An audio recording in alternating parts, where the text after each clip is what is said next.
again, everybody. Thank you for watching another video from CryptoCoop. So today I'm going to quickly tell you how you can deploy your code to your server using Git. I mean, in good old days we used to do it with FTP. That's not a good idea. You just basically develop your code in your environment in your home PC, and then connect to your server, and then you move the files using FTP to your server, which is like you zip it, you delete everything there, you move it and unzip. It's not a good practice. Maybe it works for one person, but if you have multiple people, it's just not a good practice. Now, you can use Git to accomplish the same thing, which is a lot more safer because it does protect your code. You will not be able to rewrite your code. It's Git, right? It's a version control. So if you accidentally delete the code or rewrite some part, it will tell you and you have to resolve conflict. So you will be safe in that way. There are a lot of ways to do this actually with Git. There is, what do they call it, continuous development CD. Those are for big companies. If you are a one-person developer, you don't really need to go through the hassle of setting up pipelines and whatnot for AWS, for Git, all those things. You don't need that. And this is going to be the way I started many years ago. It's very easy, very simple, yet effective. So let's see how it works. I just made a quick chart for you so I can represent the steps to you. Okay, on the left side, we have the local computer, okay? And here's my cursor. This is your home computer. You're working, you make a code here. Let's say you make a website, index.html on your local computer. Then you add it to your Git repository. Let's imagine you already made a Git repository and you cloned it on your local environment. You add it, and then you commit the changes, and then let's add this as a timeline, right? This is step by step. This is 1 o'clock, this is 2 o'clock, okay? This is a time downwards. And then you push it to the master, and it goes to your Git, right? I mean, it changed to main. Now Git push origin main is just a bad habit of mine, keep writing master. So you push it to Git. Now, you have to go to your server and you have to SSH to your server, and I'm going to show you an example. And then on your server, you clone the Git repository. Once everything is set up, which is very easy, then you pull the Git from the origin main or master, and voila, you will have the code working there. It's that easy. So let's get to it. Let's actually go and I'm going to show you a quick example. All right, see how it's done. All right, so this is my home computer.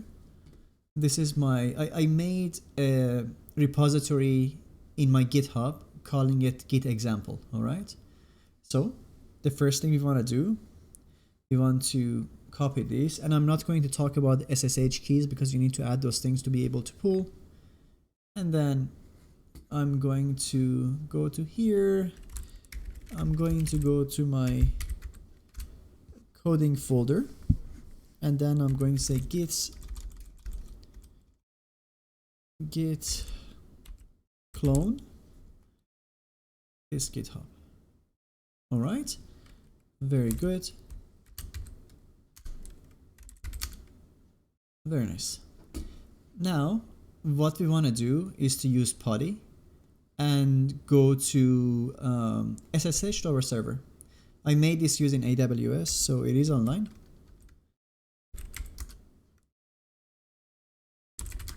All right, where are we?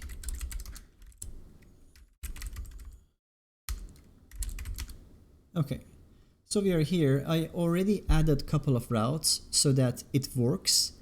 Let's first do the git clone, and the SSH key is added too. So I'm adding the same repository here.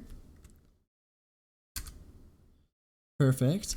Let's go see if I set the Apache properly.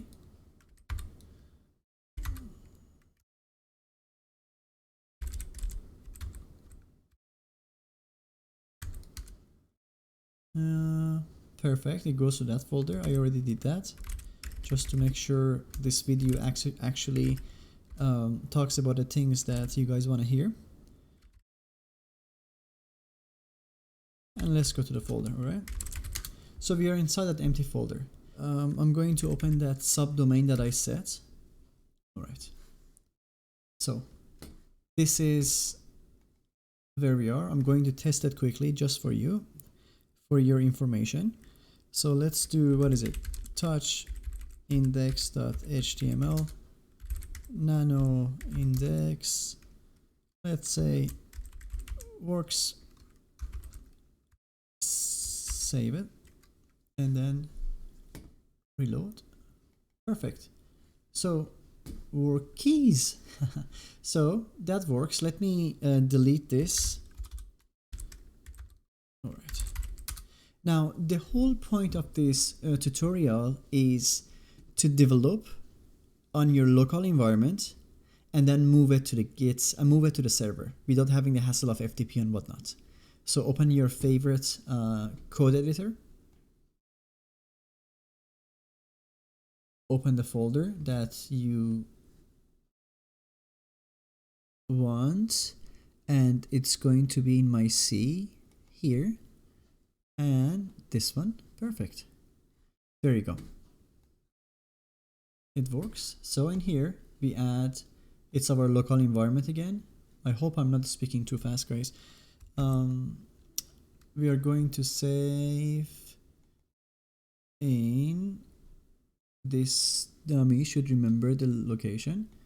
Let's say index.html. Okay, let's add h1 and say my website works. All right, save it. Now we can also check this on our obviously local environment. C my www git, can just open it from here. My website work, and it's in C my www. Okay, let's close this. Now we want to move this to the server, right? So this is my local CMD, local command prompt. So here, very simple, git add. I'm adding the whole thing. Let's see the git status. My G button is not the best. Git status. So we added the index file, and then git commits a message. Let's say initial push. Perfect. And then git push origin what main. Voila, that's it. So now this information is in Git. It's not on the server yet, right? So if I go to our repository and if I reload this page, the index file is here, right? Very easy. Now I will go to my server, and let's even look at the